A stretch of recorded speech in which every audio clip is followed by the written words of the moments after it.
সন্তানরা অসুস্থ থাকলে বাবা-মায়ের কোনো কিছুতেই শান্তি লাগে না। লাস্ট কদিন ধরে আমার ছোট মেয়ে অনেক বেশি অসুস্থ। তাকে নিয়ে দৌড়ঝাঁপ করতে হচ্ছে।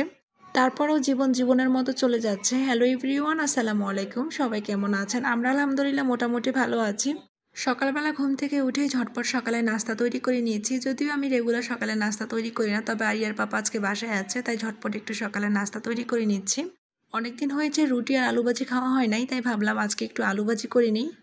দুদিন ধরে আমার মেয়ে রাতে অনেক বেশি কান্নাকাটি করছে, তাই রাতে তেমন একটা ঘুম আসে না। ভেবেছিলাম হয়তো ভালো হয়ে যাবে, তবে দেখি ভালো হচ্ছে না। দিন দিন ব্যথাটা বেড়েই যাচ্ছে, তাই ভাবলাম আজকে একটু ডাক্তারের কাছে নিয়ে যাব।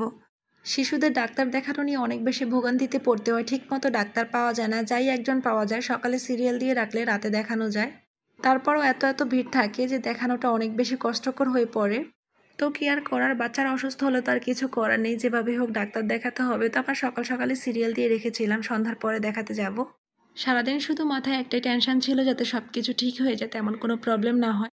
আসলে ছোট্ট মানুষ তো ঠিকমতো বলতেও পারছে না কোথায় কষ্ট হচ্ছে। তাই আর দেরি না করে ভাবলাম আজই ডাক্তারের কাছে নিয়ে যাই।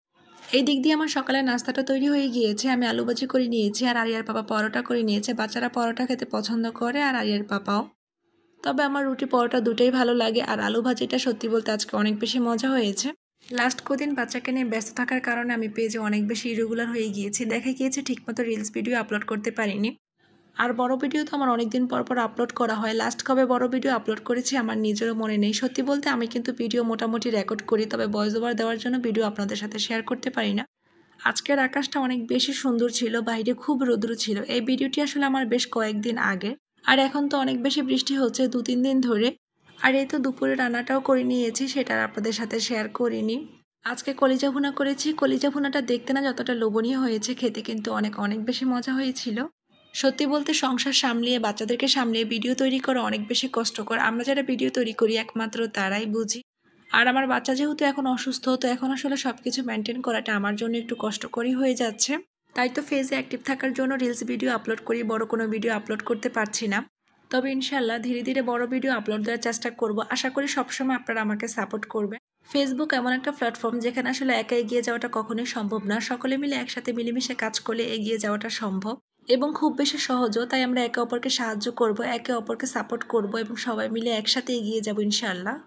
এই তো সন্ধ্যার পর বাচ্চাদেরকে নিয়ে চলে এসেছি ডাক্তারের কাছে। আর এখানে এসে দেখি এত এত ভিড়। আমরা একদম পিছনে বসেছিলাম কখন আমাদের ডাক পড়বে আর বাচ্চাকে নিয়ে ডাক্তার দেখাবো। সত্যি বলতে এখানে অনেক ছোট ছোট বাচ্চা ছিল আর সবারই ইমার্জেন্সি ছিল। তাছাড়া কিছু কিছু বাচ্চারা তো অনেক বেশি কান্নাকাটি করছিল, তাই আমরা আর অত বেশি তাড়াহুড়ো করিনি। মেয়েকে ডাক্তার দেখাতে দেখাতে অনেকটা রাত হয়ে গিয়েছিল, তাই ভাবলাম বাইরে থেকে ডিনার করে যেয়ে বাসায় গিয়ে আবার রান্নাবান্না করার ঝামেলা একদমই ভালো লাগছিল না। যাই হোক, আজকের ভিডিওটি এ পর্যন্ত। সবাই দোয়া করবেন আমার মেয়ের জন্য। সবাই অনেক অনেক ভালো থাকবেন। আজকে এ পর্যন্তই। আল্লাহ হাফেজ। আসসালামু আলাইকুম।